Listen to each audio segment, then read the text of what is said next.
Hello, I'm Ken Albala. I'm a food historian at the University of the Pacific in Stockton, California. And I teach culinary history, which means the things that are written in cookbooks and what people cooked and how. And I also teach food history, which is really the more broad topic about gender roles, trade patterns, economics, botanical history of plants, and the history of animals, things like that. Larger food history, but culinary history really has to do with what people in the past cooked, how they did it, the ingredients that were available to them, and of course the history of the book itself, how it was printed, who wrote it, what the audience was, what kind of expectations were made of readers. And you might be wondering, like, why would people want to look at a specific cookbook of the past? I mean, didn't people in the past eat really weird things? Well, if you compare it to what we eat now, it is very different indeed. Different flavor combinations. They didn't, of course, have refrigerators and modern appliances at all. And studying it is, you wonder, well, that's an interesting academic kind of pursuit. Maybe it's like, if someone were studying art history or music history, it gives you some insight into the aesthetic preferences of people in the past, what they liked and didn't like. How they showed off the social meaning of food. Of course, foods change their meaning over time. Some things that are very valuable and expensive, like sugar, let's say in the Middle Ages, becomes very ordinary in the modern era just because it's cheap and ubiquitous and goes into junk food. And so, we don't really value it that much.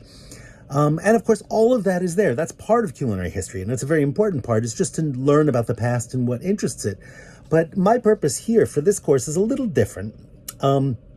What I'd like to do is actually study the past as a means of teaching modern practitioners, meaning that if you were, say, learning how to do classical French cooking, kind of to learn the basis of how a kitchen works and how to make a stock and a roux and things like that. It doesn't necessarily mean you're going to do that professionally, but it means it kind of gives you the training as the same way you would study, let's say, Mozart and Beethoven. Even if you were going to become a musician and never play classical music, it would give you kind of the technique for playing piano really well. Or you'd study how Rembrandt did his brush strokes so you could learn how to paint, even if you were going to be a modernist.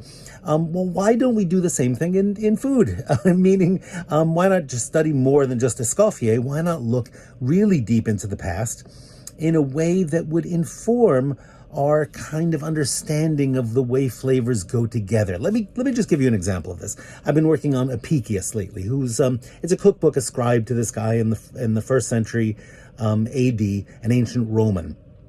Probably was not written by that guy. It's probably a compilation of lots of different authors. That's beside the point. He's got all sorts of very interesting combinations in there. So, for example, many of the recipes include grinding pepper and then adding lovage, which is something we really don't use much in the modern kitchen anymore, anywhere really. And then adding other spices, fish sauce, which seems sort of weird for European cuisine. Sometimes honey, vinegar, cumin, parsley, cilantro, which is of course never used in Italian cuisine anymore, but ancient Romans loved it. And all of these things are pounded together into a smooth sauce that's cooked, interestingly enough. It's not a fresh green sauce like a salsa. And then it's added to other foods, things that are braised or things that are sometimes boiled, parboiled, and then roasted, which is kind of all these techniques, and especially that sauce, will give you information about when you're ready to prepare a meal or design a specific recipe. You're going to think, oh, what's missing in the balance of this recipe? In your sort of whole catalog of things that you understand about flavor, you'll say, oh, fish sauce and honey goes together in a really weird way with pepper and not in a way that, say, you might be familiar if you know Southeast Asian sauces, fish sauce and lime juice and cilantro, and those things, of course, go together very nicely, and it's something familiar. But the Roman sauce makes you think, oh, I can put this in a very different context gastronomically, and gives you just a different point of reference. It gives you a deeper understanding. It's kind of like if you understand where the English language comes from, if you understand that part of it is got its French roots, that came with the Normans, part of it comes from its earlier Germanic roots, a lot is borrowed from Latin and Greek, and then there's the Danes who invade the north of England, so we have words like ski and skill, and all those SK words actually come from Danish, from the Danelaw. If you kind of understand the way the language is put together, it gives you a far greater ability to use it effectively. Because we have two or three words that mean everything, mean the same thing in the language. And it's the exact same thing in cooking. There are many different ways you can arrive at solutions. If it's not parsley, it may be cilantro, it may be lovage, or it may be savory, it may be something else that you wouldn't really come up with if you knew any modern cuisine. And of course, knowing lots of modern, cuisines all around the world gives you great facility and flexibility. And there's, of course, wonderful, interesting techniques around the world.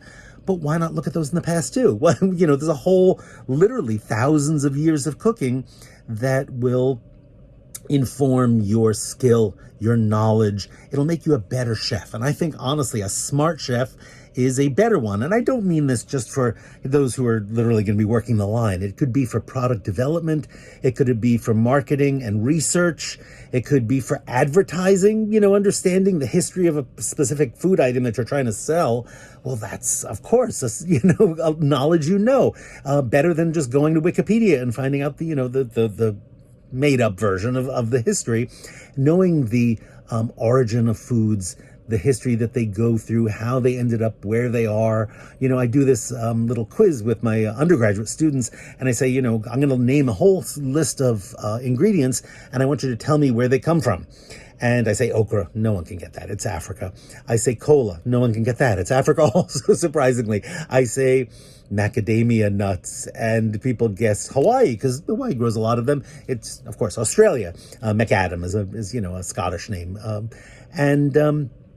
You can go through the list. I mean, tomatoes and peppers and corn are easy. They're from the New World, the, Americas, and you cattle, but you get something like tamarind, and people are confused, and you say nutmeg, and you should be able to know it's the Banda Islands in what's now Indonesia, or cloves. And you have to understand that in the past, those things meant something very different. They were expensive luxuries, and to get something like cloves from Ternate and Tidore all the way to London took months and a fortune, and went through lots of middlemen and through many hands.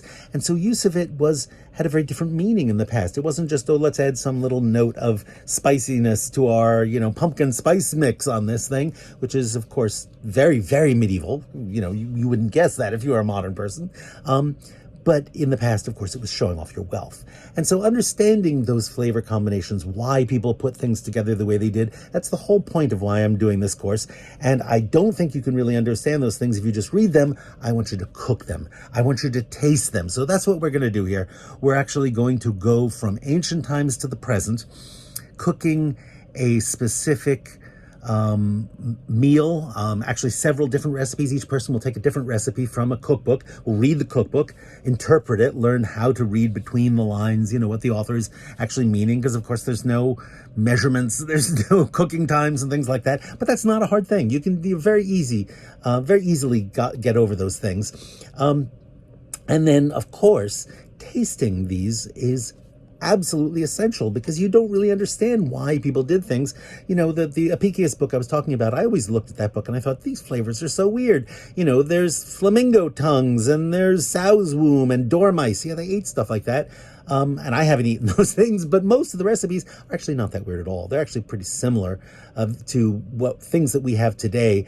And when I take that sauce that I talked about before, that's spicy and sweet and sour and savory and has a little umami from the fish, well, it's very much like a good barbecue sauce or a tonkatsu sauce or things you do find throughout Southeast Asia. So it's nothing really weird, and you don't really understand that until you go and do it and learn, the physical labor that goes into the cooking and the bodily movements, and try to use, of course, all the utensils and the cooking equipment and that they would have in the past, not make shortcuts, not substitute ingredients, not fake the funk, as I like to say with my students. And so I think this is a great exercise in applied archaeology in a weird way, food history that is done by practicing and by theory, but mostly by actually doing it. So that's what I hope to do with this course.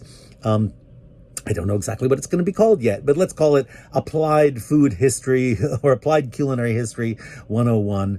And I hope you enjoy it, and I think it'll be a whole lot of fun.